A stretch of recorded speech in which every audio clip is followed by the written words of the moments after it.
Ano sa tingin niyo yung pinaka, dapat unahin na tugunan para maramdaman ng mga taga-Caloocan ang pagbabago or, para mas maging maganda ang buhay ng mga taga-Caloocan?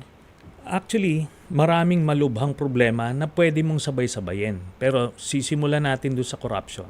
Pagka natanggal mo yung corruption, magkakaroon ka ng libreng pondong na at least 2 billion pesos na ito naman ay pwede mong ibigay na iba't ibang pampondo ng social programs. Pwede mong magbigay ng benepisyo sa mga senior citizens kasi sila yung marginalized sector. Alam niyo sa buong Metro Manila, yung Caloocan lang ang walang benepisyo na regular yung senior citizens.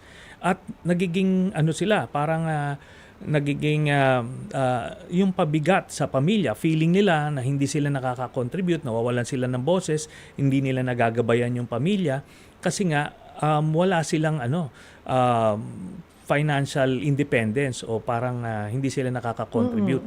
So, tutulungan natin sila. Meron kaming programang nakaalaan para sa mga senior citizens.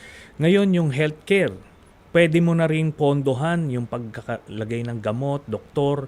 Kasi may ospital na 2 ang Caloocan, pero walang gamot. Building lang siya, no? Walang gamot, walang doktor.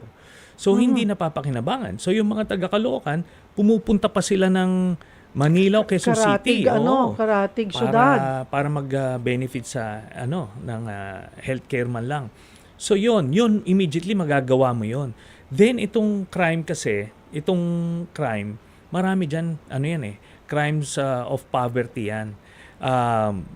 Meaning bunga ng kahirapan kaya sila napupunta doon.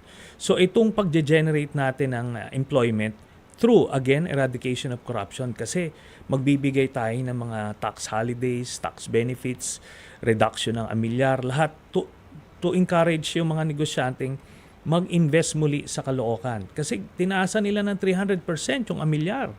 Tapos 200% yung mga business taxes. Kaya nag-aalisa na, nagsasarahan. So, nawawalan ng trabaho. Pero pag nawalan ng trabaho, survival ito.